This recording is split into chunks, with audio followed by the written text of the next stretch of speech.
You're listening to the 12 Shia podcast.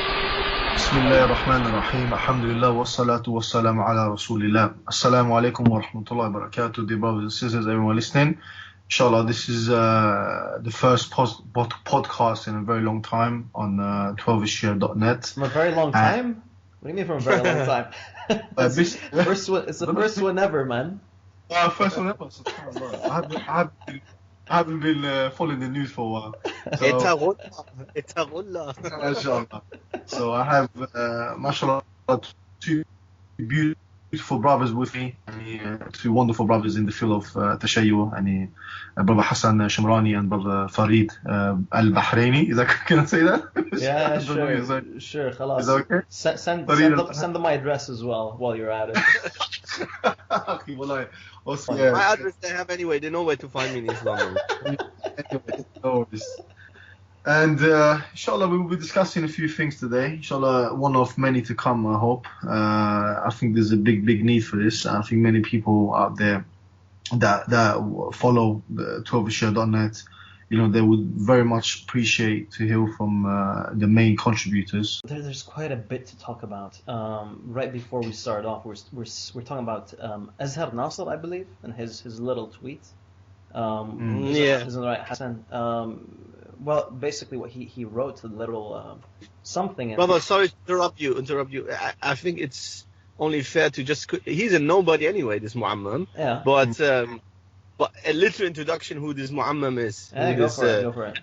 So this other guy is a Shia mullah. I guess he's Iraqi. He's he's studied in Najaf or whatever. But you can tell he's somewhere in the West, or resides somewhere in the West, or probably even raised in the West. Doesn't matter. He's one of those more cocky ones. Yeah. I don't put him in the category hardcore Shirazi type, but more cocky, more open with. No doubt. And he's not one of those. Yeah, he's not WTF. Yeah, and guys, everybody who's listening to our podcast, you need to learn the language. You need to learn the terminology. The terminology must be learned. Yeah, this is not. If you think that's anti-Majus terminology only, no. This is a universal terminology that if you have to do with Tashayyu, you must be aware. So WTF are those Wilat Faqih, Khomeini fanboys, fangirls, those people who follow those Maraja who are pro-Iran. Shirazi type is the other type. We can make a whole podcast. Hassan. Wait a second, Hassan. I just need to break it down. I just need to break it down. Wilayatul Faqih. WTF, just to get that across. تفضل. In that language it's not even Wilayatul Faqih. In the language it's not Wilayatul Faqih, it's Wilayat Faqih. All right. Anyway, this is another beef which is very interesting, especially for our Sunni listeners, because most Shias who are religious, and I used to be one, it's a well-known thing, the beef among them. And the intersectarian, and within the sect, Shirazis with Wilad Faqihs, and then within Wilad Faqihs, and then within Shirazis, and then that deserves a number of podcasts. But that's not a topic. This guy is a cocky mullah, Shia mullah, active on Twitter, who made a tweet, and then he wrote what? Somebody asked, what was Uhud about? Yeah, the battle of in Uhud, right? Right, that's it. That. Wait. No one asked him. No one asked him. He asks himself. Like, these are questions that he asks himself, and then he answers himself.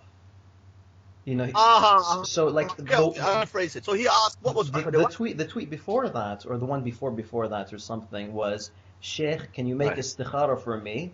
And then he answers in the mocking way. He's asking, Sheikh, can you make istikhara for me? And then he answers, yes, there's nothing more I'd like to do than make istikhara for you at 3 a.m. in the morning to get married to someone that your parents probably don't want you to get married to. Something along those lines. He tries to be very very smart boy. All right, no problem. It's witty stuff. It's witty stuff. Sometimes it's enjoyable, but sometimes he crosses the line. And this is one of those. So he summarized, basically, in a tweet, he summarized the Battle of Uhud. You're right. Well, unfortunately, many of I genuinely mean that. And people must understand when they listen to this podcast and future ones, we are not here to mock Shias. We are not here to make enemy with the Shia world and to look down at every Shia. Because I myself am from a Shia background. Abu Ismail is an ex-Shia. Most of my families are Shias. still. Most of my country is Shia.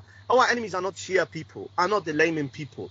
We are, especially at 12 Shia, our focus is to defend our beliefs, Ahl Sunnah wal Jama'ah, and to correct misunderstandings. And one misunderstanding is exactly what this Mu'ammam, this mullah, Shia mullah, has tweeted. So what did he tweet it now? Cut a long story really short.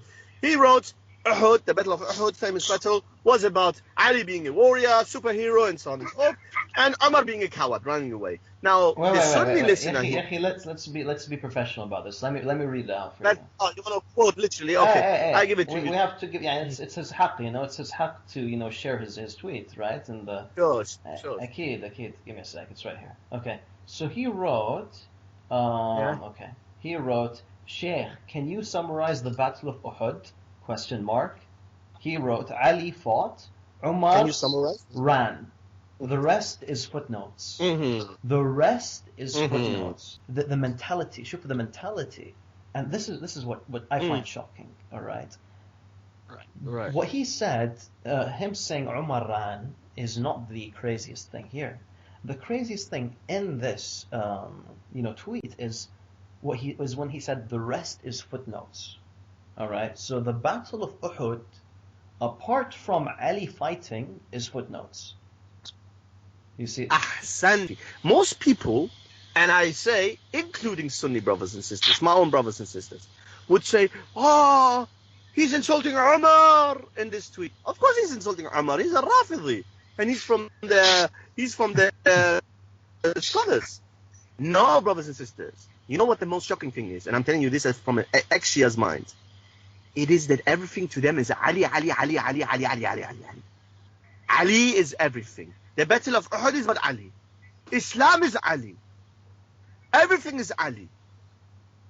Not Muhammad sallallahu alayhi wa sallam. Barakallah fiqh. What happened next is the brother who's using the Twitter, who's controlling the Twitter account, typed, where is your Power Ranger 12th Imam again? طبعا يعني, Azhar Nasser was being harsh against Umar, so the brother, of course, wanted to be harsh against the 12th Imam. طبعا يعني, as someone who doesn't believe. But brother, you have to explain something to us. I only interrupt for you to explain. Because I know that most Shias, but even some Sunnis will think, although lesser Sunnis, fewer Sunnis, but anyway, they will say, well, but the 12th Imam is the Mahdi. Sunnis believe in the Mahdi, so you insulted the Mahdi. Right, didn't you? Obviously. The issue is that the 12th Imam... It's clear for us to differentiate that our concept of the Mahdi is not the same concept as the Shia, 12 Exactly. Shia. When talking about al-Mahdi specifically, we're talking about a different person. We're talking about someone who, Wallahu a'lam, hasn't been born yet.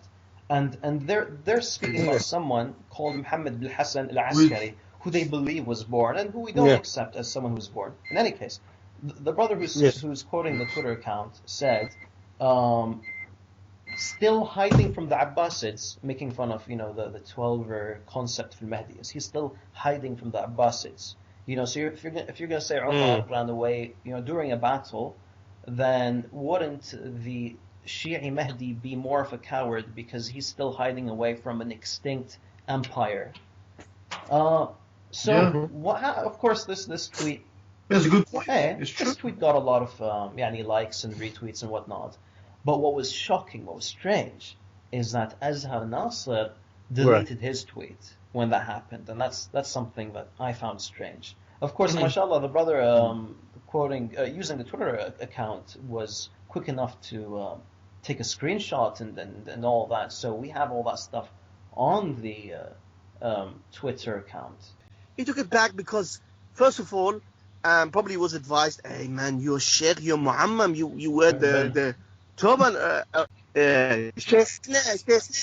Sheikhna, Erjuk, and he removed it. Probably this. Plus, second thing I believe, the answer by our ex-Shia brother, who mainly runs the 12 Shia account, it was a Shoryuken and a Hadouken at the same time. It was a Shoryuken and a Hadouken at the same time answer. You know that? Why? And this is now we have to understand why. Because brothers, many Shias even don't think about it. But if they don't want to, or if they're muta'assibin, those who are biased, at least whoever is listening, think about it. Do you know what their own scholars and books say why their Mahdi, what their Mahdi did while he's in Ghaiba yani occultation, yeah? They admit that he's running, fleeing. But from who?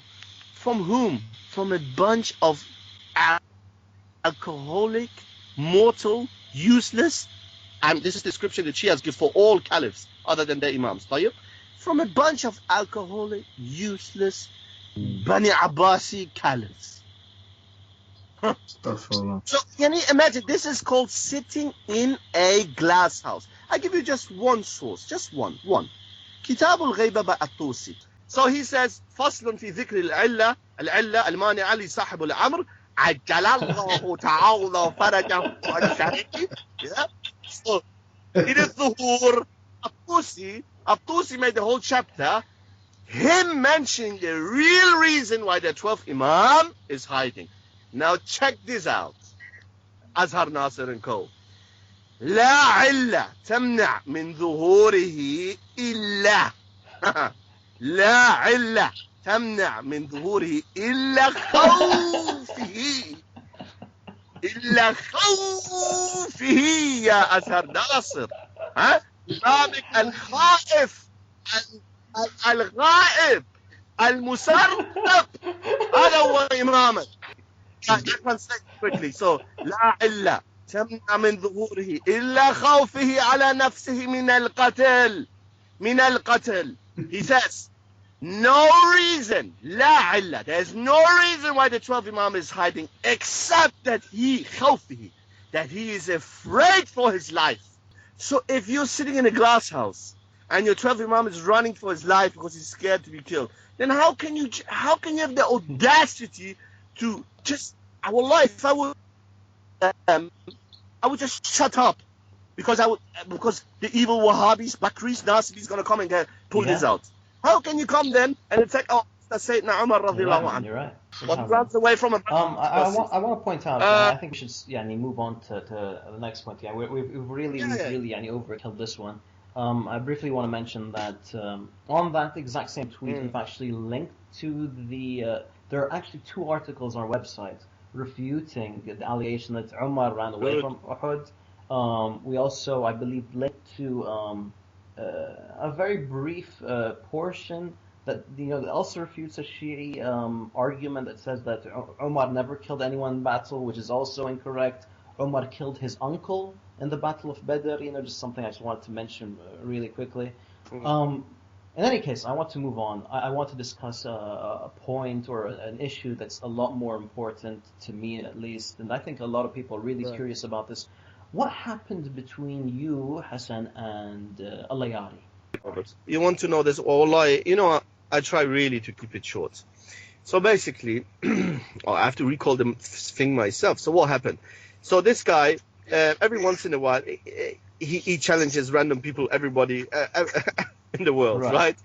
The Mufti of Malaysia, everybody's on his list. The Mufti of Malaysia, the local Sunni baker in Paris. Everybody's as well, right? Yes, and Habib as well. Everybody, yeah. Everybody's on his list. On his, he wants to bake a big cake. Right. Yeah. Right. So anyway, he challenged these more high profile, if you like, du'at in the UK. And even if he didn't, when I saw this, I said to myself, hey, you know what? He seems to be very thirsty, Mr. Allahyari. Let me quench his thirst.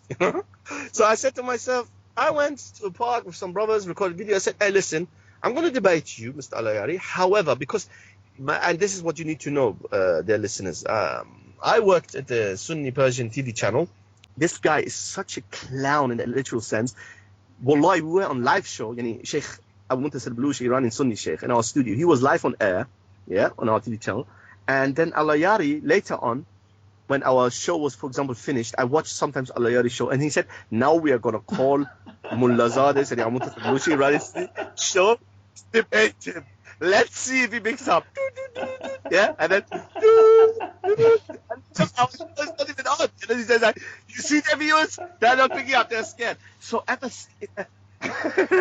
Brother, honestly, we knew this guy is a mental case. This guy's not normal. Allahyari wanted so much for this debate to happen, with all of you guys or any of you guys, and he tried to come out as as a hot shot. Muhammad Hijab in his debate with Ali Shibari, mentioned a very very common shubha. Are the names of the 12 Imams in the Quran? And of course they're not, and of course this is problematic. So of course every Shia, when asked this question, the natural answer is no. The names of the Imams are not in the Quran. But why do you Sunnis just ask for something from the Quran? Are you Qurani? Don't you accept hadiths? And of course, and then we move on.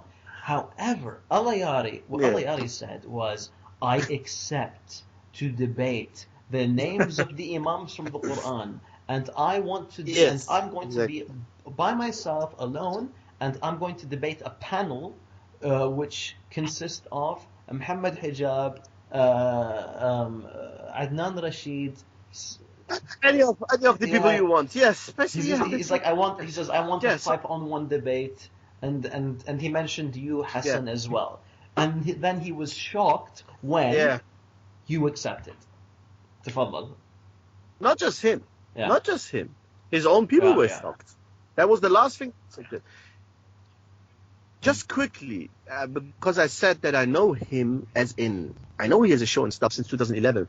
We ignored him completely because he was such a clown, and he had arguments with everybody. And he was Shiraz, he's in Wilad Faqih.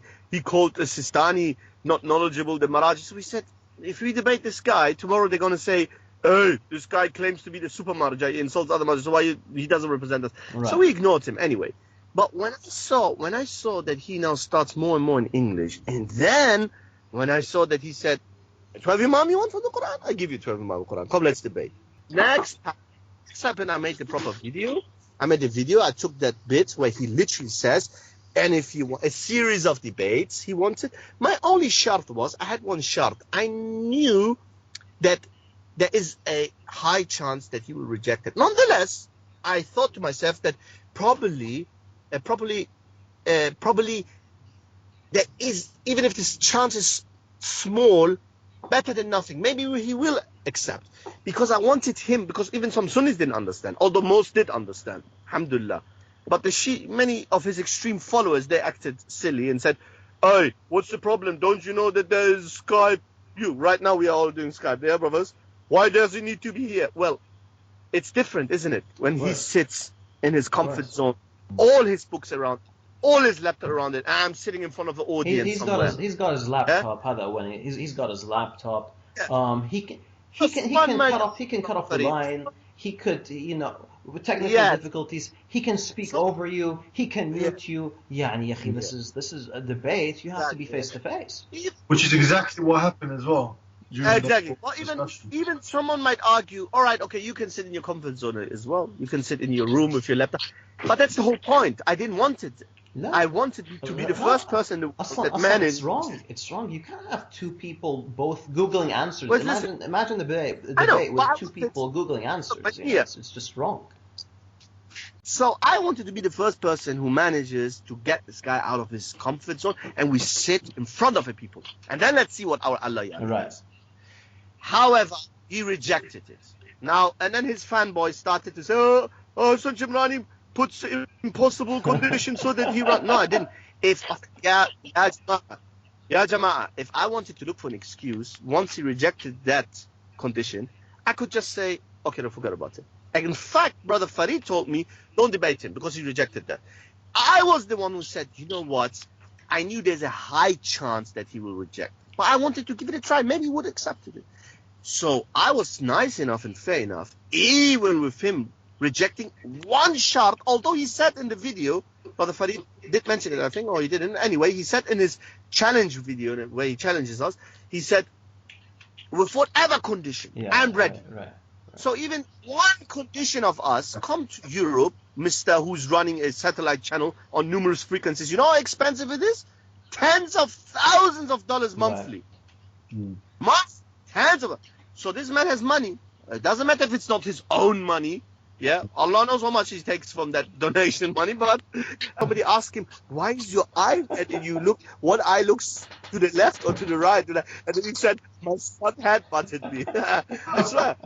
I swear, somebody asked me, said, hey, Sheikh, why is your eye like this? And you look like, he said, well, my son had butted me. You know how he talks, eh? He's always angry, bro. He reminds me of this guy from Sesame Street, the one in the rum spit who's always angry. Anyway. anyway. He said my son had butted me. So, bro, he looked like from a movie, like who took drugs. So the first, and wallahi, brothers and sisters, those who love 12 Shia, wallahi, brothers and sisters, and I'm part of the team, I'm really busy with my life. I have no time. If I only had time. If this so-called accusation that we live from Saudi petrodollars money and we all are in our big Benz and live in these big houses and we just write against Shia people, I don't even have time to open my Facebook, you know. Wallahi, brothers and sisters, I have no time even to upload the first discussion, pre-debate discussion that he deleted from YouTube. That he got it deleted. He reported it. He reported my own recording. And this is where Brother Farid, I think, wants us to get to. This needs to get out. Like, people need to hear. Yes, we had two. Explain the setup. Explain the setup. Pre-debate. Okay, we had two pre-debate discussions, brothers and sisters, and their listeners. What is a pre-debate discussion? Well, I was with Brother Abu Ismail. He came with Sayyid Ali, some loyal friend, whatever, someone from Allahyari's crew. We had Skype chat with them, and we recorded it. And the thing is, our laptop recorder didn't even work. So we recorded it from our mobile phones. It's our own frigging recording. It's ours. So we recorded. It wasn't a camera. It was a mobile phone, the one that was behind you. Okay. Mobile phone from the side. Yeah. Okay. Exactly. So what happens after you upload the debate is, So it was over 1 hour. He uploads it on his channel. He uploads his video, his recording on his channel. Straight away. However, his didn't have as many views as ours, brother. Why? Because I think this is also a reason why he reported ours. Because someone might argue, hey, if Allahyari, then why did Allahyari upload it? He had no problem with it. Well, Allahyari's channel was new. This is his own English channel, okay? It didn't have much views.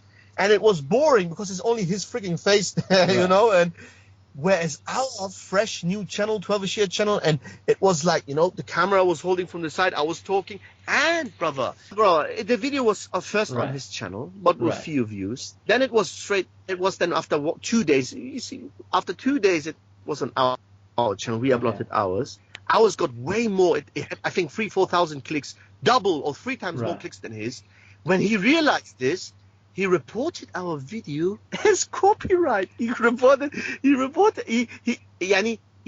a copyright claim, bro. Ajib.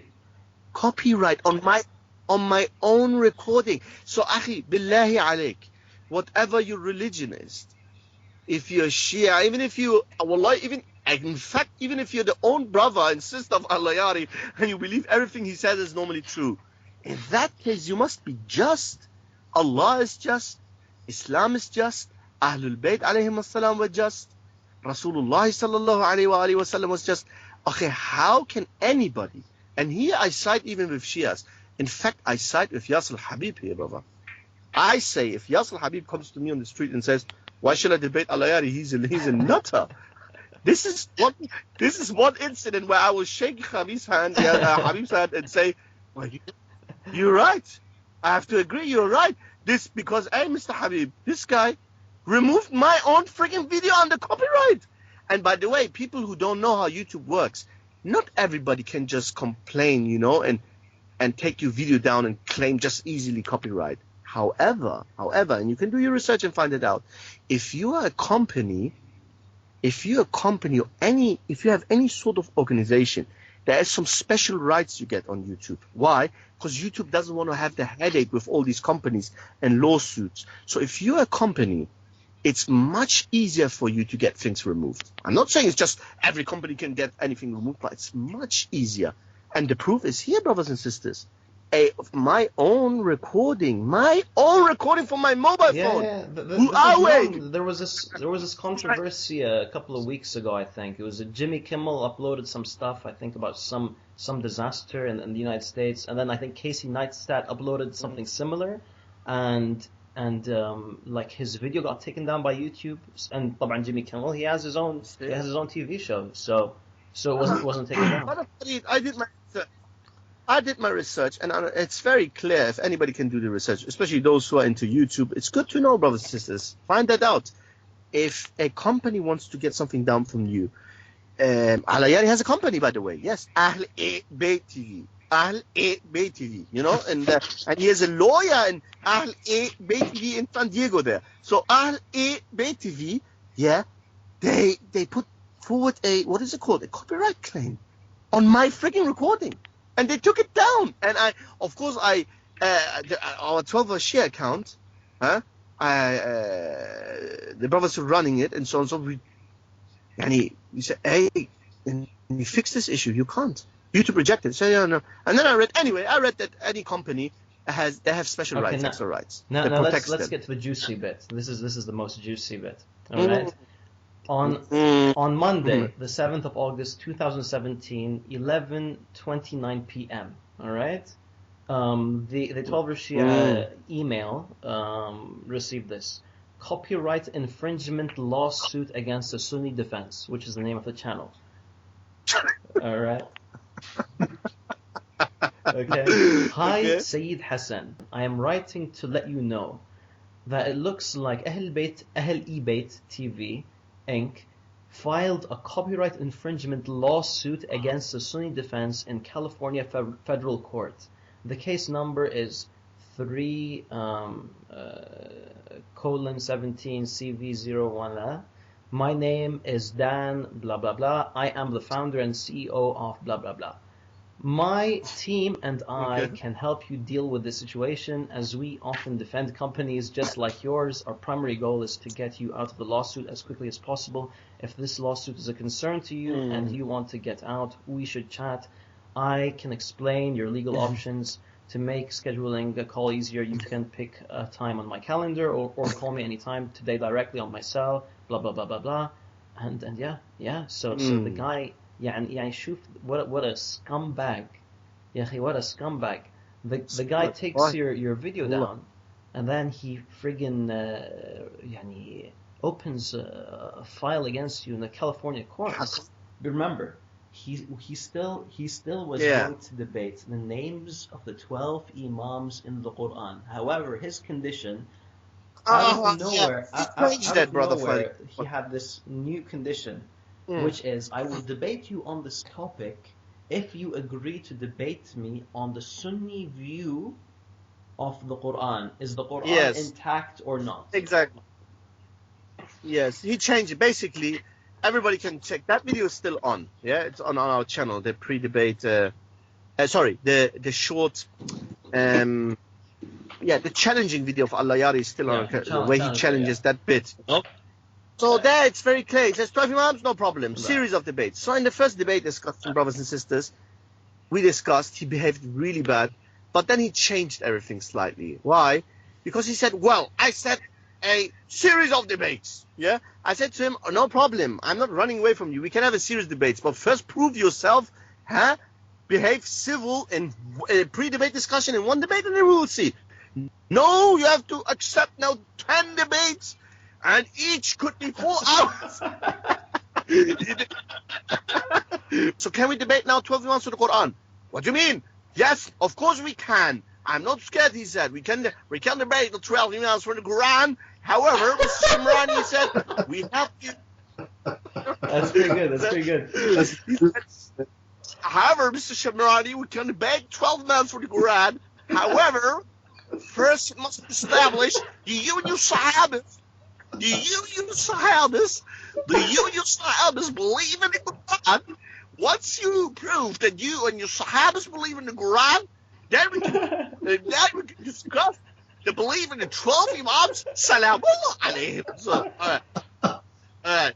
So I was like, all right, Mr. Allahyari. So first I give up my one and only shart for you to come here, which is not an impossibility, which would be better, nicer, more academic, more realistic, more better. Both of us out of our comfort zone, not just you. You said no. Now you say, yeah, 12 Imams for the Quran. However, first I want to discuss if the Quran is muharraf, distorted. Mr. Allahyari, do you doubt that the Quran is distorted? Hassan, Imagine. I recall you said you are a Shi'i Muslim who believes in the intactness of the Quran, and then he said don't speak. He said something like don't put words into my mouth or something along those lines. Yeah, it's none of something like that. Yeah. Can you imagine? I was so fair. I wanted to say, hey, most Shias today, and this is reality. I believe this as an ex-Shia. By the way, I defend Shia people, although disagreeing with their beliefs. Whenever I see Sunnis talking crap about Shiism, Shiism has a lot of problems. Kufr, shirk, dalalat, until 6 in the morning. No problem. You will find more than enough. However, sometimes people talk crap about Shiism. They make Shias after Salah, they curse Jibreel alayhi salam, stuff like that, which has a truth in it. Like Shaykh al-Islam ibn Taymiyyah mentioned, it was some other Rafida groups who said it, not the 12 group. Anyway, we have to be always fair to whatever religion, ideology, even to Nazis. You can't just make up lies about, hey, Nazis eat babies at night. That's what Adolf Hitler said to his people. No, because I wanted to be really fair to the Shia viewers. I said, look, Mr. Allahyari, you are 12 Shia. Most 12 Shias openly say the Quran is not muharraf, so I assume you as well. Instead of just nodding, he doesn't need to say, thank you very much, Mr. Shemrani. Here's a candy for you. No, I didn't expect a thank you, but I thought, you're just silent, okay. He got angry. And you know why, Brother Farid? Brother Abu Ismail, their listeners? Because he believes in the distortion of the Quran. After all this disaster, Wallahi al-Azim, I swear by Allah, I have a folder just about his kufri beliefs. I have one video of him where he debates an Egyptian sheikh. Okay, listen to this. I have no time to make this video. It's the only problem. Right? Yeah, Ashraf Gharib, this is Sunni Da'iyah. He was debating Allahyari, brothers and sisters. I have downloaded the video. So the Sunni sheikh says to Allahyari, so don't you believe in this Quran? Guess what this Khabith says? He says, Quran, Allah's book, I believe in. But what we have here in the world is not Allah's book. No. Openly he said, well, technically I don't believe in the Tahrif of Quran. You know why? He says this, brothers and sisters. Remember, they believe that the one and only correct Quran is currently with who? The guy who's running away from Abbasis. Now, the 12 Imam was chased by Bani Abbas, and then by Uthmaniyun, and now by the Mossad and by CIA. They believe, wallahi, this is what some of the scholars, the Iranian would say. They say the CIA is after Imam Zaman, Let me tie this with Allahyari's argument, basically, or his condition. He says, remember, his first condition, or the first debate topic was supposed to be, or the debate topic in general was supposed to be, I will prove the names of the Imams from the Quran. However, then he says, however, you need to prove that the Quran is authentic according to you. Of course, he's trying to suggest the Quran that we have currently in the world, any Quran copy that we have in the world. He's yes, trying exactly. To suggest, he's trying to suggest that the Quran that we have, has its problems and doesn't have the names of the 12 Imams. So how can we even have this debate? And the actual Quran, the real Quran, has the names of the Imams. Exactly. And by the way, in the Arabic debate with this Egyptian Ashraf Gharib, he even he degrades the Quran by saying, I don't believe. And he says, hey, this Quran is muharraf. It's not. He mentions even the word Uthmani manuscript. The Uthmani Rasm. Everybody knows Uthmani Rasm because, of course, the taqdeer of Allah subhanahu wa ta'ala is that the Quran was compiled finally completely compiled at the time of a alleged homosexual kafir. A'udhu billah. This is what their religion and their scholars say about Uthman radiallahu anhu. Hassan, I was going to ask you something.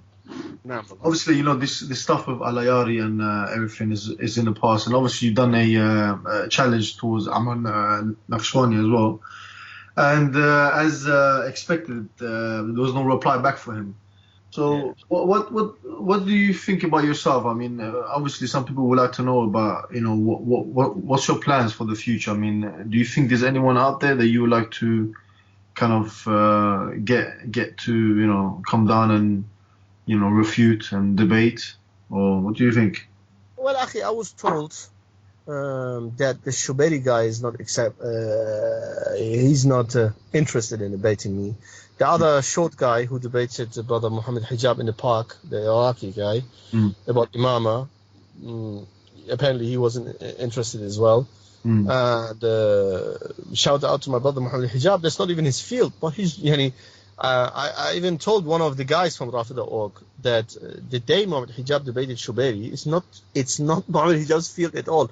I did a quick preparation for him, me and him, like breakfast preparation, like an hour before the debate.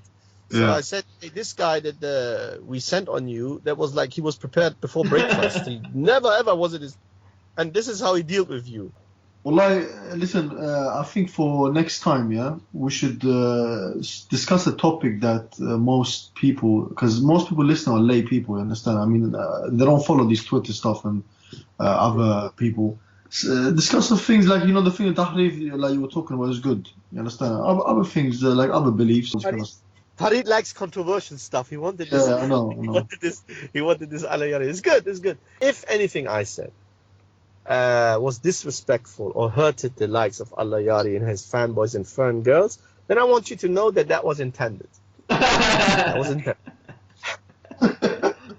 However, I say it and I mean it. Wallahi, I don't want to portray myself here as a victim, you know. I could make myself 10 podcasts. Wallahi, I could tell you how wicked, how pathetic these people are, that they wanted to go around and threaten my mother and father, who are liberal, non-practicing really Shia people in another country, living in another. If these people are so pathetic and go and wanted to threaten them, find out their house and go after them. They threatened my family here and my kids. They threatened to kidnap my kids. You know, if I wanted to play the victim role, I have a lot of evidence in Qur'an. I'm not doing this. I don't want to... yes, I'm blunt. I'm in your face. I believe that Tashayyur is an evil religion. 12 Shiism, Rafidism is evil. No, obviously everything that Hassan just, you know, the way he put it is absolutely beautiful.